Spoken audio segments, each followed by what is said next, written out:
Queridos hermanos, vamos a considerar hoy la segunda parte de nuestro mensaje titulado Ministerio de Pablo, que encontramos en Colosenses 1:25.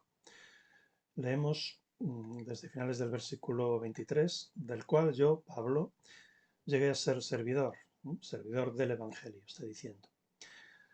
Y ahora me regocijo en los sufrimientos por vosotros y completo en mi carne lo que faltaba de las aflicciones de Cristo por su cuerpo, que es la Iglesia, de la cual yo llegué a ser servidor, según la dispensación que me fue dada para completar con vosotros la palabra de Dios.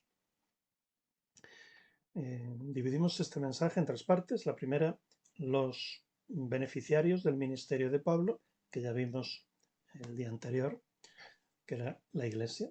En segundo lugar, el origen del ministerio de Pablo, que es Dios. Y en tercer lugar, el medio principal del ministerio de Pablo, que es la palabra de Dios. La palabra de Dios.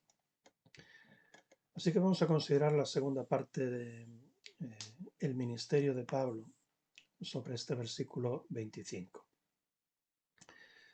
Ya vimos entonces la primera parte, el día anterior, los beneficiarios del Evangelio de Pablo, y hoy vamos a ver a continuación el origen del ministerio de Pablo.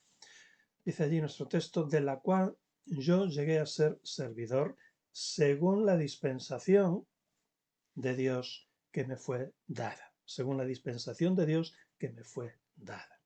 Aquí está el origen de su ministerio, Dios mismo. Dispensación, encontramos esta palabra, una palabrita un tanto rara aquí en este versículo, dispensación. Bueno, la versión Reina Valera y la Biblia de las Américas traducen esta palabra por administración. La nueva traducción viviente la traducen por responsabilidad. Según la Reina Valera de los 60, según la administración de Dios que me fue dada. La nueva traducción viviente traduciría según la responsabilidad de Dios que me fue dada. La nueva versión internacional traduce la palabra por plan, según el plan de Dios que me fue dado. Y la versión Dios habla hoy, o la traducción al lenguaje actual, ya identifica directamente esta palabra con la era de la Iglesia. La versión que estamos utilizando, de la Biblia textual, en su cuarta versión, su cuarta edición, traducen por dispensación. Nosotros, hermanos, somos dispensacionalistas. Es decir, reconocemos en la Biblia diversas etapas o maneras de relacionarse Dios con los hombres. Diversas dispensaciones o administraciones de Dios con respecto al hombre. Tradicionalmente se reconocen 7 dispensaciones que vemos ahí en pantalla. La inocencia, que se relaciona con el pacto edénico. La conciencia, se relaciona con el pacto adámico. El gobierno humano, que se relaciona con el pacto noético. Las dos siguientes tienen que ver con Israel. La dispensación de la promesa, que tiene que ver con el pacto abrámico. La dispensación de la ley, que tiene que ver con el pacto mosaico. Y la sexta, la dispensación de la Iglesia, la de la era de la Iglesia. A continuación viene la gran tribulación, el rapto de la Iglesia en primer lugar y luego el periodo de tribulación de 7 años y finalmente es seguido de la séptima dispensación, la dispensación del reino milenial de Jesucristo, que se relaciona con el pacto davídico. Aquí tenemos otro gráfico un poco más amplio que podéis considerar. Bien, pues aquí se está refiriendo a la dispensación de la Iglesia. Según la dispensación que Dios según la dispensación de Dios que me fue dada, dice Pablo, la Iglesia. El ministerio de Pablo tenía que ver con la revelación de una nueva dispensación de la Iglesia, que es la de la Iglesia. Pablo, además de ser un ministro o un siervo de Dios, recibió la responsabilidad, un encargo, una mayordomía concreta, determinada. Él es un administrador al servicio de Dios. Un administrador, ya dijimos, es el que cuida de los intereses o de la propiedad de otro, de lo que no es suyo. A Pablo se le encomendó de una manera especial el ser administrador de la gran verdad de la Iglesia, de la nueva dispensación de la Iglesia. A Pablo se le llama el apóstol de los gentiles, porque a él Dios le confió la revelación de su plan para la incorporación de los gentiles a la obra salvadora de Jesucristo. Pablo no solo era el apóstol de los gentiles en el sentido de llevar el Evangelio al mundo gentil, sino también en el sentido de comprender y defender el lugar de los creyentes gentiles que iban a ocupar en la nueva dispensación de la Iglesia. Efesios 2, versículos 11 al 22. Es un pasaje un poco largo, pero ya dijimos el otro día que la palabra de Dios es larga y tendida y tenemos que dedicarle mucho tiempo para leerla, para meditarla y estudiarla lo más profundamente que podamos. Efesios 2, 11 al 22. Dice allí Pablo: Por tanto, recordad que en un tiempo vosotros, los gentiles en la carne, los llamados sin circuncisión, por la llamada circuncisión hecha a manos en la carne, los judíos llamaban incircuncisos a los gentiles, vosotros, los gentiles en la carne, estabais en aquel tiempo apartados de Cristo, excluidos de la ciudadanía de Israel y extraños a los pactos de la promesa, no teniendo esperanza y sin Dios en el mundo. Pero, ahora en Cristo Jesús, vosotros, los gentiles, que en un tiempo estabais lejos, fuisteis hechos cercanos por la sangre de Cristo. Porque Él es nuestra paz, el que, habiendo derribado la pared intermedia de separación, la enemistad, de ambos, de judíos y de gentiles, de ambos, hizo uno, aboliendo en su carne la ley de los mandamientos expresados en preceptos, para crear en sí mismo de los dos, judíos y gentiles, un solo nuevo hombre, haciendo la paz, y reconciliar con Dios a ambos en un solo cuerpo, por medio de la cruz, matando en ella la enemistad. Y vino y anunció la buena noticia de paz a vosotros que estabais lejos, los gentiles, y la paz a los que estaban cerca, los judíos. Pues por medio de él, los unos y los otros, tenemos derecho a entrar por un mismo espíritu al Padre. Así que ya no sois extranjeros ni forasteros, sino que sois conciudadanos de los santos y miembros de la familia de Dios, edificados sobre el fundamento de los apóstoles y profetas, siendo la piedra angular el mismo Cristo Jesús. En él, cada edificio está siendo estructurado y crece para ser un santuario santo en el Señor. En él también vosotros sois juntamente edificados para morada de Dios en el Espíritu. En él también vosotros, los gentiles, sois juntamente edificados con los judíos para morada de Dios en el Espíritu.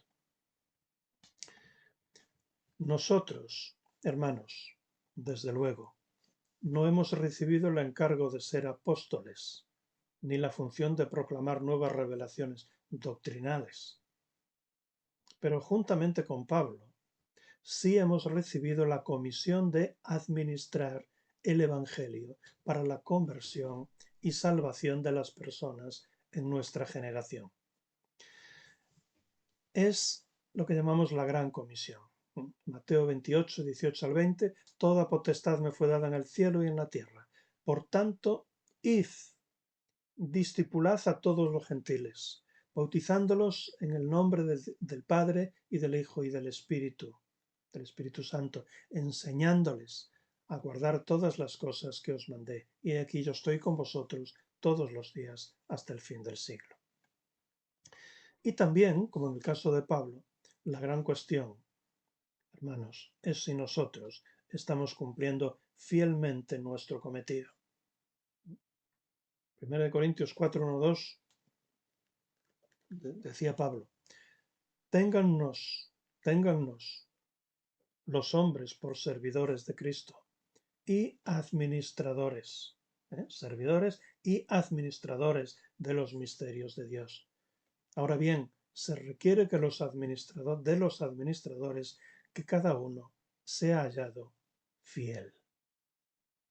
Y ojalá nosotros también seamos hallados fieles cuando lleguemos a la presencia del Señor, nuestro amo, ante quien hemos de rendir cuentas de los talentos, de los dones, de las oportunidades, de todos los recursos que han estado a nuestra disposición.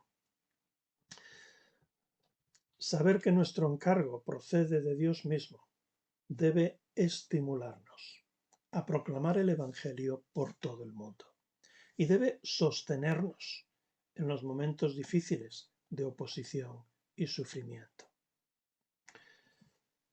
Dice el pasaje, según la dispensación de Dios que me fue dada. Pablo presenta la esencia misma de la tarea que Dios le ha confiado. Esta tarea consiste en hacer llegar a los hombres un nuevo descubrimiento, algo que se había mantenido oculto a lo largo de toda la historia y que ahora se había revelado y que no se había revelado hasta entonces, que se revelaba ahora en el tiempo de Pablo. Esto es, que la gloriosa esperanza del Evangelio no es solamente para los judíos, sino para todos los seres humanos, también para los gentiles.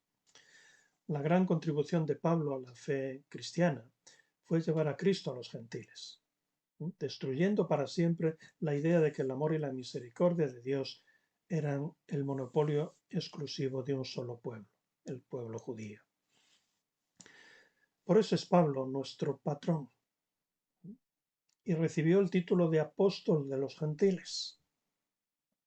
Si no hubiera sido por Pablo, el cristianismo no habría pasado de ser un nuevo tipo de judaísmo en el que nosotros, los gentiles, no habríamos tenido parte. Bien, hemos visto los beneficiarios del ministerio de Pablo. Acabamos de ver el origen del ministerio de Pablo. Los beneficiarios eran la Iglesia. El origen del ministerio de Pablo era Dios mismo. Y ahora, en tercer lugar, vamos a ver el medio fundamental del ministerio de Pablo, que es, ya lo imagináis, la palabra de Dios. Dice nuestro texto, de la cual yo llegué a ser servidor de la Iglesia, según la dispensación de Dios que me fue dada, para completar con vosotros la palabra de Dios. Dice la Biblia textual, para completar con vosotros la palabra de Dios. ¿Cómo traduce la Reina Valera del 60? Dice, para que anuncie cumplidamente la palabra de Dios. Y la Biblia de las Américas, a fin de llevar a cabo la predicación de la palabra de Dios. Y la Nueva Traducción Viviente dice, Dios me ha dado la responsabilidad de servir a su Iglesia mediante la proclamación de todo su mensaje a vosotros. Pablo está diciendo que la manera principal de servir a la Iglesia es la predicación fiel de todo lo que Dios ha revelado en su palabra. En Hechos 20, 24 al 27, Pablo se despide de los ancianos de la iglesia de Éfeso, en donde había estado él 3 años, y se despide definitivamente de ellos, con unas palabras que debieran ser un principio señero en nuestra vida, en la vida de todo hijo de Dios. Dice: pero por ningún motivo considero la vida valiosa para mí mismo, con tal de acabar mi carrera y la labor del servicio que recibí del Señor Jesús, para proclamar solemnemente o cumplidamente el Evangelio de la gracia de Dios. Y ahora, continúa Pablo, he aquí yo sé que ninguno de vosotros, entre quienes pasé predicando el reino, hasta 3 años estuve allí en Éfeso, ninguno de vosotros volverá a ver mi rostro. Por tanto, os pongo por testigos en el día de hoy de que estoy limpio de la sangre de todos. ¿Por qué, Pablo? ¿Por qué estabas limpio de la sangre de todos? Versículo 27. Porque no me retraje de anunciaros todo el propósito de Dios, todo el consejo de Dios, toda la palabra de Dios. Y en 2 de Timoteo 4, 6 al 8, Pablo también se despide de su querido y amado discípulo Timoteo, estando ya al final de sus días, en la última de sus escritos, la segunda carta a Timoteo. Se despide con unas palabras de satisfacción envidiables que debieran estar en los labios de todo creyente al final de nuestra vida. Dice: yo ya estoy para ser derramado como libación, y el tiempo de mi partida es inminente. He peleado la buena batalla, he acabado la carrera, he guardado la fe. Por lo demás, me está reservada la corona de justicia, la cual me dará el Señor, juez justo, en aquel día. Y no solo a mí, sino también a todos los que han amado su aparición, su venida, los que aman su venida, los que tienen esta esperanza de su venida. Todo creyente. Algunas personas, hermanos, piensan que han sido escogidas por Dios para ganar al mundo entero. Como resultado, tratan de hacer muchas cosas a la vez, pero no logran nada, o logran muy poco. Pablo, vamos a ver el ejemplo de Pablo, fue guiado por el Espíritu Santo para realizar solo 3 viajes misioneros, y todos dirigidos a la misma región. Con todo, pocas personas en la historia han logrado afectar al mundo de la misma manera que lo hizo Pablo. El Señor Jesús, el ejemplo del Señor Jesús, nunca salió de los límites de Palestina. Y sin embargo, ved cómo trastornó el mundo entero. El ministerio de Jesús fue eficaz porque limitó su ministerio para hacer solamente lo que Dios quería. En primer lugar, Jesús limitó su ministerio a la voluntad de Dios. Dijo en Juan 5:30, no busco mi voluntad, sino la voluntad del que me envió, la del Padre. Demasiados hombres y mujeres al servicio de Dios están ocupados haciendo su propia voluntad y construyendo su propio imperio, en vez de buscar el cumplimiento de la voluntad de Dios. En segundo lugar, Jesús limitó su ministerio al tiempo establecido por Dios. El Evangelio de Juan menciona en varias ocasiones que aún no había llegado su hora de actuar. Jesús llevó a cabo su ministerio plenamente consciente del tiempo de Dios. Solo hizo las cosas en el tiempo indicado. Esperó hasta los 30 años para iniciar su ministerio público y aún durante los 3 años de su ministerio público se contuvo para no precipitar los acontecimientos. En tercer lugar, Jesús limitó su ministerio al objetivo trazado por Dios.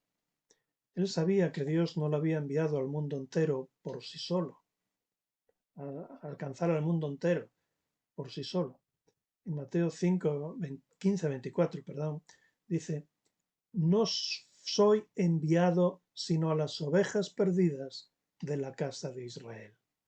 En cuarto lugar, Jesús limitó su ministerio al reino de Dios. Se negó a participar en controversias políticas de su época. En ocasiones, en las cuales sus opositores intentaban enredarlo en la política, él les dijo, Mateo 22, 21, dad a César lo que es de César y a Dios lo que es de Dios.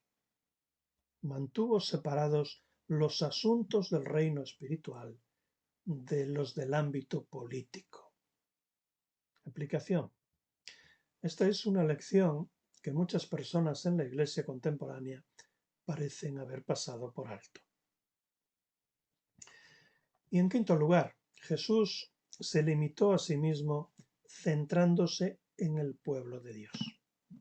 Supo bien que sólo podía transmitir su vida, su enseñanza y su carácter a un grupo limitado de hombres. De entre todos los seguidores solo escogió a 12 y a ellos consagró la mayor parte de su tiempo. Y aún entre los 12 escogió y dedicó más tiempo a Pedro, a Jacobo y a Juan. Resumiendo, el propio Jesús, nuestro maestro y modelo, limitó su ministerio a la voluntad de Dios, al tiempo establecido por Dios, al objetivo trazado por Dios, al reino de Dios y al pueblo de Dios. Aplicación. Quienes deseen tener ministerios verdaderamente eficaces deben aprender la importancia de los límites. Si nos concentramos en la profundidad de nuestros ministerios, de nuestros servicios, Dios se encargará de su anchura y del alcance de ellos. Ahora me regocijo en los sufrimientos por vosotros, dice Pablo, y completo en mi carne lo que faltaba de las aflicciones de Cristo por su cuerpo, que es la Iglesia, de la cual yo llegué a ser servidor, diáconos, según la dispensación de Dios que me fue dada para completar con vosotros la palabra de Dios. Amén.